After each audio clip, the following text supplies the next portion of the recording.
Our next reading is long-lived assets. A quick overview. There are 14 to 15 learning outcome statements in this reading, and we'll discuss them all briefly. The first LOS says distinguish between costs that are capitalized and costs that are expensed in the period in which they are incurred. First of all, when you acquire an asset, all the costs incurred in bringing that asset into workable form, all those costs are capitalized. For example, first is the acquisition price of the asset. Let's say it's imported from Japan. Transportation cost, any custom duties paid, plus any site preparation on which the plant would be installed, any specific engineering effort required to install the plant, installation, testing, until it starts working. All the costs necessary to bring that asset into working are all capitalized. So assets that last only current period, like your stationery, etc., these are type of items, they are expensed. But asset that is going to last many years, it is capitalized and depreciated or amortized accordingly, depending upon the nature of the asset. Borrowing cost, in case if you take loan for constructing an asset or building an asset. Interest paid on such loan, it is capitalized during the period of construction. And as soon as the asset is complete, any subsequent interest expense will be considered as an expense for the period. If you have surplus funds during the construction phase and those funds are invested at certain rate of return, income generated through those investments must be deducted from interest expense and the net amount must be capitalized. We'll discuss it through questions. So interest payment while the asset is under construction, interest payments will be considered as an investing outflow in the statement of cash flows. Once the asset is completed, it's in working form, the interest payment subsequently made will be considered as a cash flow from operating activities. This was your first LOS. Second LOS says compare the financial reporting of the following types of intangible assets: purchased intangibles, internally developed, and acquired in the business combination. Intangible assets can be categorized in these three categories: those intangibles that have limited life, those intangibles that have limited life but they are renewable at a very nominal fee. So effectively it has unlimited life. The intangible that is renewable or that can be extended to an infinite period of time, such an intangible is said to have unlimited life. And the third type of intangible is goodwill. Now, how do we book these assets in our book? Let's say if we purchase a patent. Purchased patent has a life of, let me give you through numbers. The expected life of the patent is 5 years. But our engineering staff, our marketing staff tells that the useful life is just 4 years. So this 5 year is the legal life of the patent. And our staff, relevant individuals who assess the life of the patent, they say it's 4 years. Or maybe marketing staff or maybe our engineering. So whichever of these is lower will be considered as the base over which this intangible will be amortized. Lower of these, 5 year is the legal life of the patent, 4 year is the useful life, the economic life for which the patent can be beneficially used. So the patent will be amortized over the lower of useful life or legal life, whichever is lower. It is amortized. Amortization then can take an accelerated method or straight line. We'll discuss it later. Those intangibles that have unlimited life means they can be renewed there, and renewal fee is very nominal. Such intangibles are said to have unlimited life. They are not amortized. Rather, they are tested for impairment. What is impairment? We'll discuss in our later slides. Because impairment for assets with unlimited life and impairments for property, plant and equipment is similar. So we'll discuss it later. Then third type of intangible is goodwill. Goodwill on business acquisition. Let's say I purchase a business, 100% acquisition. The fair value of the business assets was $100,000 and the fair value of the liabilities was $30,000. It means the fair value of net asset was $70,000. In order to acquire this business, I had to pay $150,000. This is the consideration paid, and this is the fair value of the net assets at the date of acquisition. So the difference between these two is called goodwill. That is $80,000. Goodwill is not amortized. Rather, it is tested for impairment at least annually at each reporting unit level. Maybe I may have many subsidiaries, subsidiary A, B, C, D. So goodwill might have arisen on acquisition of these subsidiaries. So each goodwill at reporting unit level must be tested for impairment separately. So this is how intangibles are accounted for. This is how either they are amortized, they're tested for impairment in case of unlimited life, and goodwill is tested for impairment at each reporting level, each reporting unit level, at least annually. Your third LOS says explain and evaluate how capitalizing versus expensing costs in the period in which they are incurred affects the financial statements and the ratios. Expense once incurred can be capitalized, means made an asset, or it could be expensed, that is charged against the incomes. Now let us see these one by one. If we spend some money and we capitalize it, means we make it an asset. Capitalizing the cost, the capital expenditure, will result in higher assets. Expensing it will means assets would be lower, expensed out, charged against income. Capitalizing an asset means you haven't expensed it, resultantly lower expenses mean higher equity. But when you expense a certain spending, expenses mean income would be lower. This income eventually falls to equity, equity would be lower. Then, income variability. When you capitalize a spending, you release that spending gradually over the life of the asset, over its estimated life. Resultantly, income variability would be lower. Depreciation charge for a certain number of years, so expense would be spread over 10 years, 15 years, whatever the life might be. But expensing it all together in the single year will result in a large charge in the first year, and subsequently there will be no charge, so there will be high variability in income. Okay? Then, what about net income the first year? Since you have capitalized the expenditure, capitalizing an expenditure means income would be higher. But expensing the spending, the whole of it, means your first year income would be lower. But subsequently what will happen? Once you have capitalized the asset, that capitalized asset will be depreciated over subsequent years. This depreciation charge will result in charges against the net income in subsequent years. So subsequent years net income would be lower. But here, since the whole of the amount has been expensed in the first year, there will be no spending or expensing later years, so later years earnings would be higher. Okay, makes sense? If you capitalize an expenditure, it will be considered as a cash flow from investing activities. Your cash flow from investing activity will be lower, cash flow from operating would be higher, and conversely is true for expensing. When you expense it, it will be considered as an operating outflow. Your operating outflow would be lower, whereas your investing outflow will be comparatively higher. Makes sense? Then, if you capitalize your spending, your debt to equity would be higher because it hasn't been charged against income, hence equity is higher.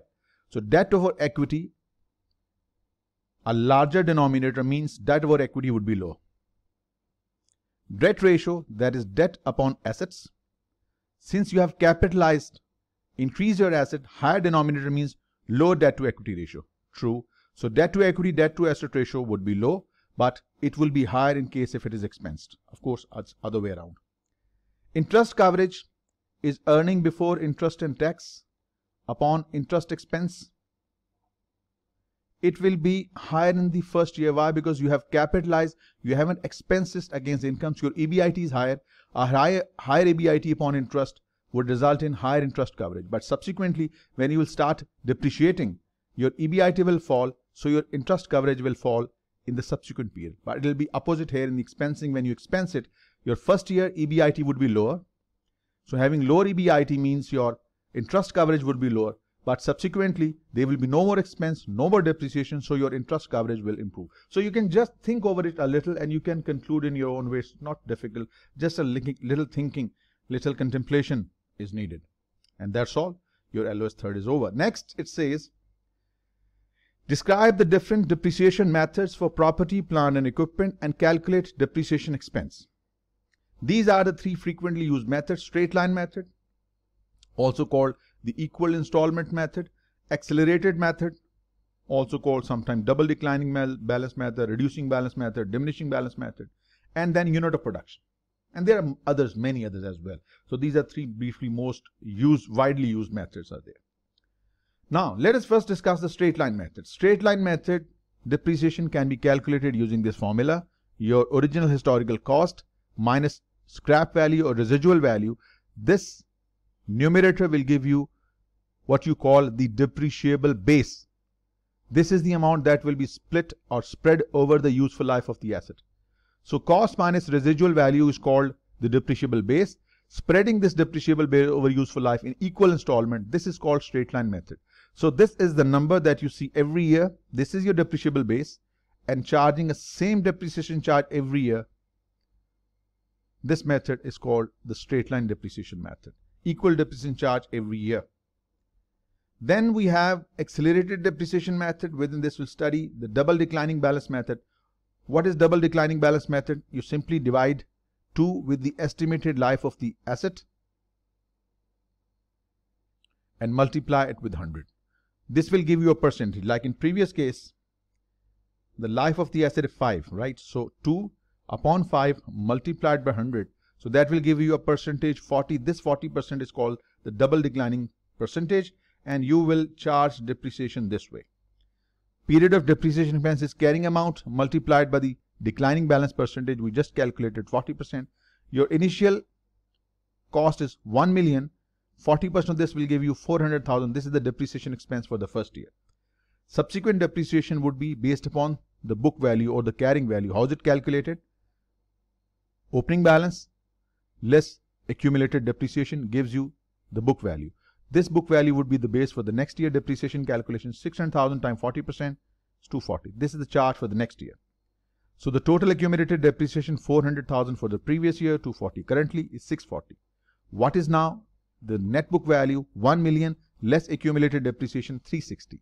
This 360 would be the opening balance next year, and the depreciation will be charged on this 360, 144. What you see is the declining depreciation every year. Percentage is the same, but the amount of depreciation based upon the falling carrying value, the depreciation is falling every year. The last year depreciation, remember, should be the balancing amount so as to leave you the exact residual value at the end of the life of the asset. This method we'll discuss in our questions. Double declining method. Third method is called the unit of output method. How it works: whenever we purchase a machinery or certain intangible, we calculate the estimated life in hours, estimated units that this machine can produce. We take it as a base, estimated total lifetime units. In this case, it is 8,000. This is what the machine can produce in its lifetime.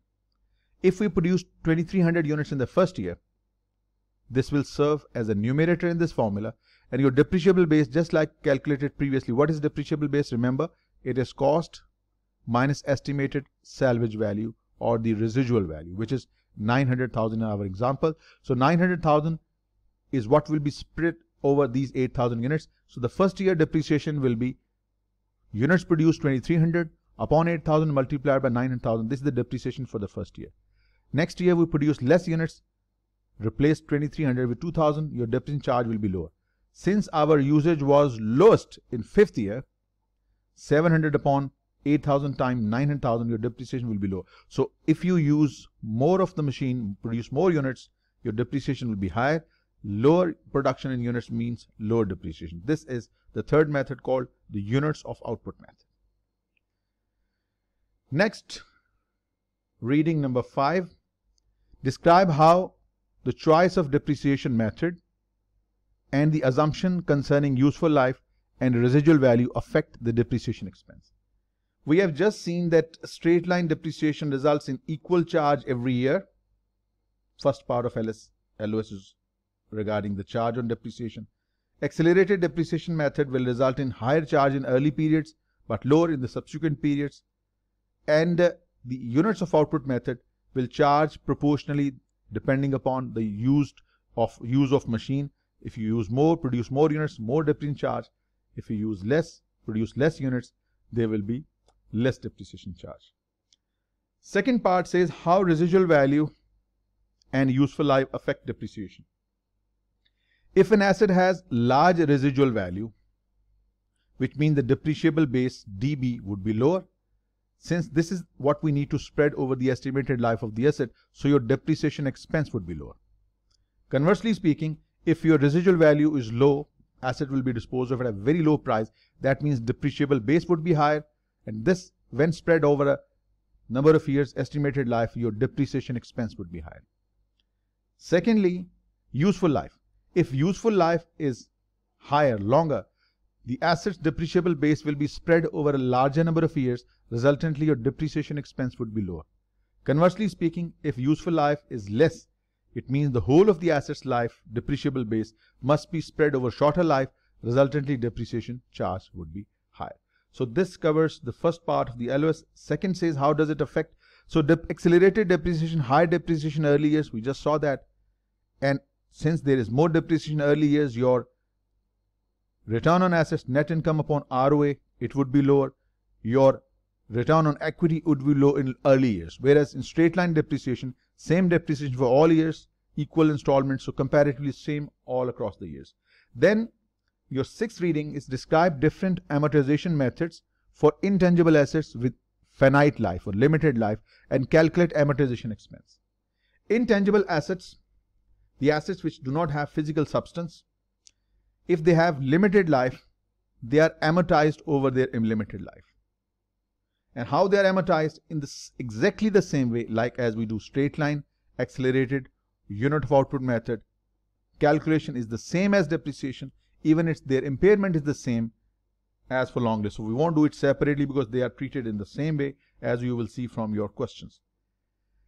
Then seventh LOS says describe how the choice of amortization method and assumptions concerning the useful life, residual value affect amortization. This is exactly the same LOS. If you simply replace amortization with depreciation, you come up with the previous. It's absolutely the same. So that's why I've just wrote here same as LOS 5 for tangible assets. Same residual value will play the same part, useful life in the same way, and same for accelerated and straight line depreciation. Next, this is now important part, your LOS 8. Describe revaluation model. Remember, revaluation model is only allowed under IFRS. US GAAP does not allow property, plant, equipment revaluation. They will be reported at original historical cost. So US GAAP follows the cost model for property, plant and equipment called long-lived asset, but IFRS allows an alternative called revaluation method. Now, how does it work? Let's see. Initial revaluation. Let's say your asset had carrying value of $100,000, but when it was revalued, it turned out to be $120,000. Here we have gain on revaluation, and let's say it is equally possible that this $100,000 asset might have just $80,000 value. Could be gain or loss. It's both ways. Now, if there is a gain on revaluation of your long-lived assets, your property, plant and equipment, this gain is reported as a revaluation surplus in equity. It is not your income. What you do, the entry you make, you debit your asset, increase the cost of your asset, and you credit revaluation surplus in equity. Right? If there is a loss, subsequently, if there is a loss on revaluation, this loss would reduce the previous surplus in your equity. Now, if there is a loss in the first revaluation. Here we had gain at the start. What if there is a loss? If there is a loss, loss is charged to income statement. So remember, if there is revaluation surplus, surplus goes to equity. If there is a revaluation loss, it goes to income statement. Now, there are two situations after that. Once the loss has been charged to income statement in the prior periods, subsequently, if there is a gain on revaluation, this gain can be considered as income only to the extent of the previous loss. For example, we wrote off a $20,000 loss in the previous period. Subsequently, the gain on revaluation was $25,000. So out of this revaluation gain, only $20,000 could be used because $20,000 was the previous write-off. Subsequent gain to the IS only to the extent of previous loss. So this $25,000 will be reported as income statement income, and remaining $5,000 will be reported as a part of revaluation surplus in equity. But what if there is a loss again? Subsequent loss, the whole of it is charged to income statement. This model is only allowed in IFRS, called the revaluation model. Next, we have explain the impairment of property, plant and equipment, of intangible assets and your tangible assets both. We have two separate treatments of impairment. One is the US GAAP treatment and second is the IFRS one. US GAAP is different entirely. Under the US GAAP, it's a two-step process. In the first step, we conduct what you call the recoverability test. What is recoverability test? You compare two things.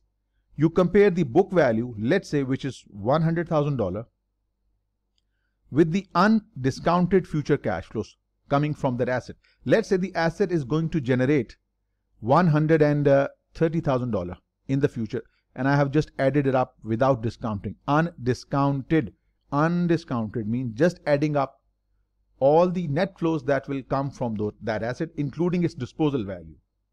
If it is more than the carrying value, stop, do nothing, go home. Why? Because undiscounted future cash flows are higher than the carrying value. There is no impairment. But if your carrying value is $100,000, but the undiscounted future cash flows are just $70,000, it is an indication that asset has been impaired. How impairment might have caused? Maybe the asset is physically damaged. Maybe the asset produces an output and that output's salability has fallen permanently or drastically, indicating that the asset's future usefulness is in question. Now, the carrying value is $100,000 and this asset will generate net $70,000, that is undiscounted, just added up the future cash flows without discounting. This is the indication that the asset is impaired. Now, this is not the impairment loss, carrying value versus undiscounted. Impairment loss is calculated in the second step. How do we calculate impairment loss? You compare your carrying value, which is $100,000, with the fair value, which might be $90,000. This gap between the carrying value or the book value versus the fair value, this is your impairment loss, and this loss, once charged under the US GAAP, cannot be reversed. Impairment loss, whether it is for diminution in the value of inventory or it's the reduction in the long-lived asset, impairments, write-downs under the US GAAP are not allowed in inventories as well as in long-lived assets. So this $10,000 loss will be considered as impairment. How you will charge it? You will debit your expense or charge against the income statement, credit the accumulated depreciation. This amount eventually goes to accumulated depreciation. Accumulated depreciation itself is a contra account that will reduce the net book value to $90,000. This is the treatment in the US GAAP. What do we do under IFRS? IFRS has one-step process. IFRS compares two things: carrying value, which is $100,000, with the recoverable amount. And what is recoverable amount? Recoverable amount is higher of these two things: value in use and fair value minus cost to sell. Let's say the value in use of the asset. What is value in use? Value in use is the present value of the future cash flows related to that asset. Previously, which was 70, right? That was undiscounted. When we will discount it, it will be, let's say $45,000. Present value of future cash flows is called the value in use. Okay. Fair value, like in previous example, was $90,000. And cost to sell the asset is 15, which was not considered previously, but under IFRS we do. So 90 minus 15 gives you $75,000. Now, whichever of these is higher is considered as a recoverable amount. Value in use, which is present value future cash flows, versus fair value minus cost to sell, which is 90,000 minus 15,000, 75. Take the higher of these two. The higher of these two is $75,000. Now, this 75 versus $100,000 indicates that carrying amount is, or book value is $100,000, whereas the recoverable amount is 75. What is the recoverable amount? Higher of value in use and fair value minus cost to sell. So the impairment is $25,000. And this impairment can be subsequently recovered, as we just saw a little while earlier. So under the US GAAP, things are a little stringent. Write-off is allowed, but reversal is not allowed. So that was your LOS 9. This is given here. Impairment loss is carrying value minus recoverable amount. Next, LOS 10 and 11 combine. Explain and evaluate revaluation, derecognition, property, plant and equipment of intangible assets affecting financial statements ratios, given here in tabulated form. If an asset is impaired, it's a charge. This charge reduces your net income. At the same time, it reduces the net book value of the asset through charging it against accumulated depreciation. And since it's a loss, it reduces the equity. So impairment will result in reduction in net income, reduction in the carrying value of the assets, and reduction in equity. It will result in lower return on assets because of loss, lower return on equity. At the same time, debt upon equity and debt upon assets, how they will respond. Since it's an impairment, loss, equity is reduced. Lower equity in the denominator means the debt to equity would be high. Same goes here, debt upon assets. Since assets have been impaired, lower assets base means lower denominator, the ratio. So we'll have higher debt to equity, higher debt to assets through impairment. Through revaluation, it could be upward, downward. So it means under the US, under IFRS. So assets could go up and down, ROE could be up and down. It's entirely contextual. You will have to see the context, and then you will have to see which way the ratios would move. Then we have derecognition, sale or exchange of an abandonment. Again, there could be gain and loss. We'll see later slides, and they can accordingly affect the ratios differently. We will have to see, we can't specify exactly. There's a mark plus and minus depending upon the context given. Like in this case, if the asset is sold and your sale proceed, let's say, is $10,000, that is the disposal value. It is greater than the net book value. Let's say net book value is $6,000.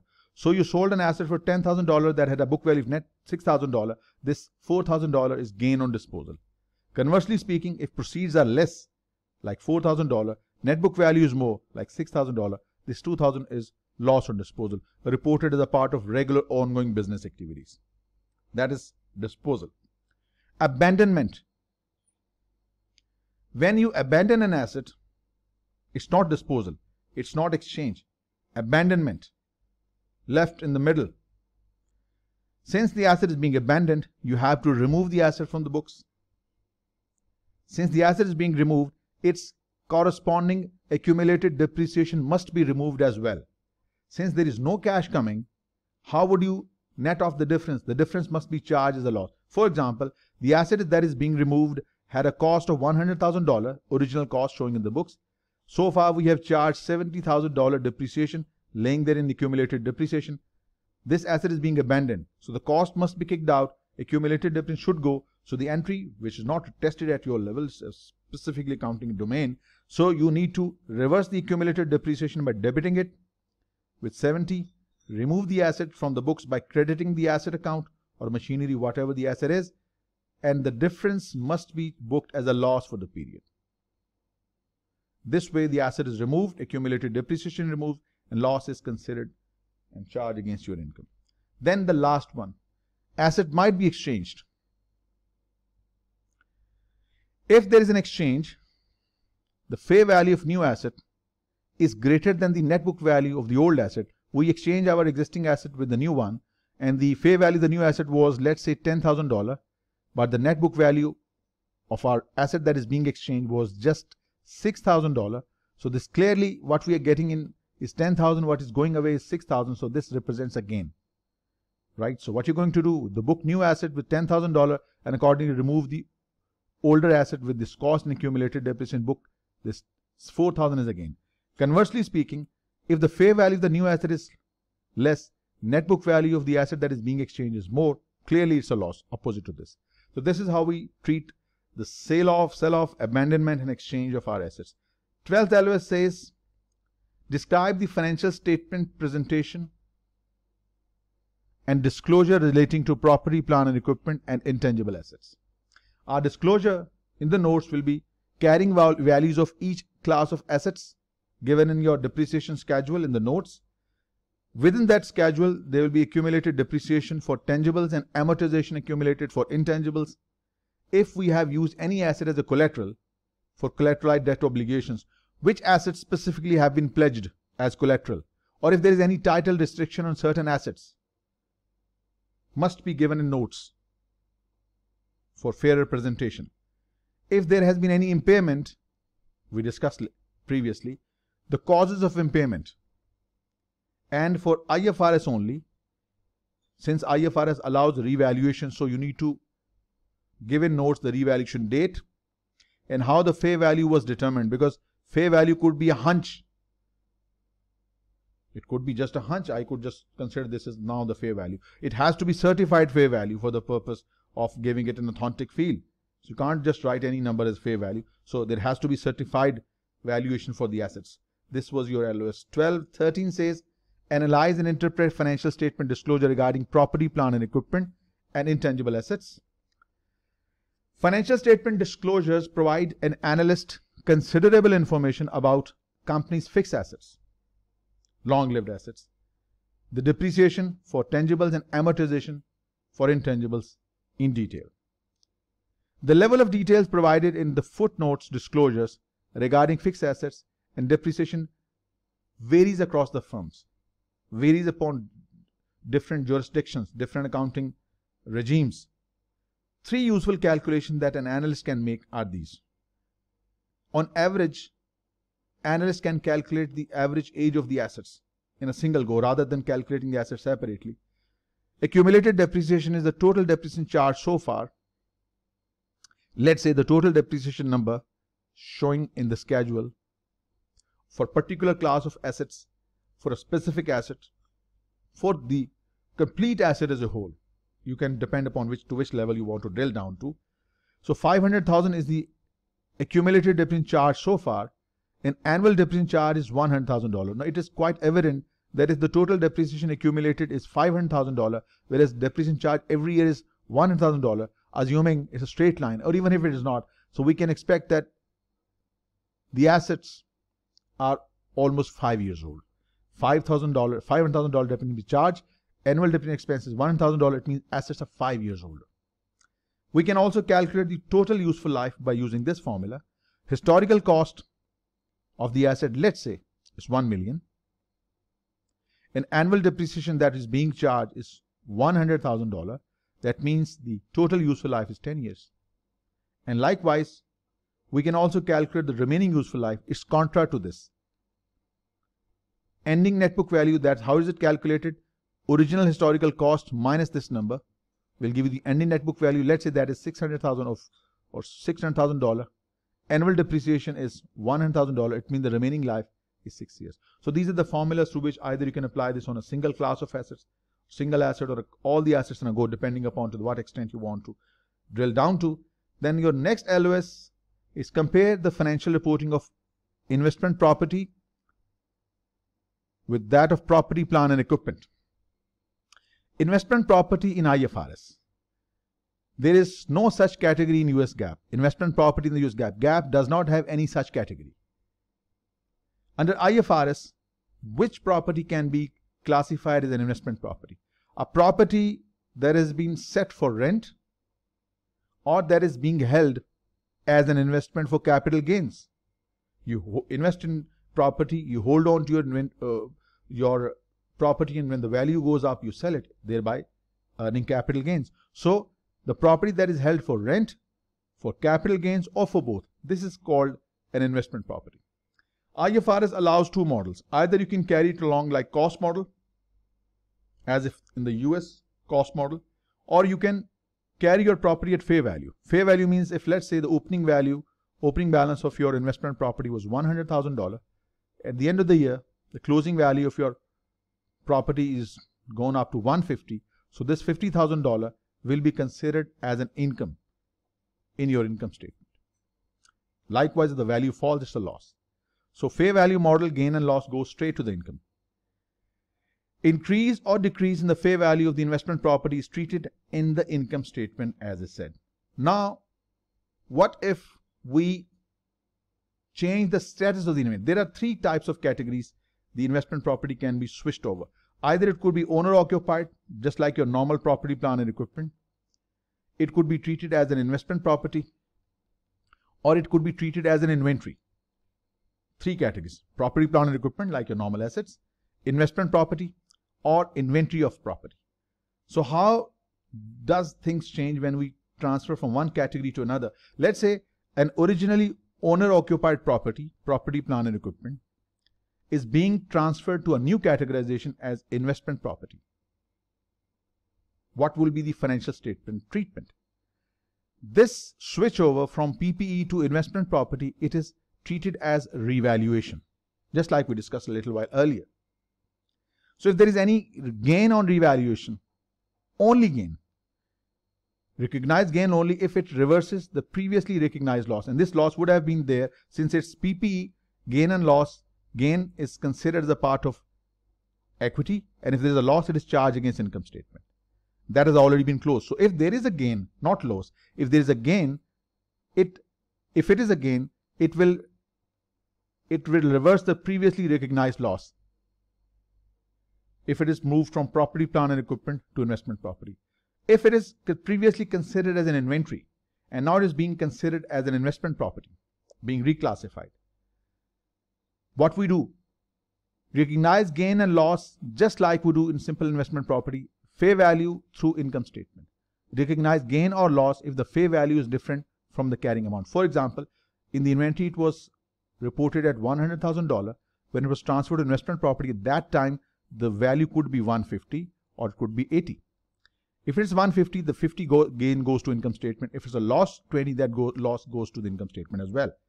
And lastly, if the investment property is being reclassified to owner occupied property or inventory, then any fair value of the asset at date of transfer, whatever the value was, will be considered as a new base. So that completes your LOS, long-lived assets.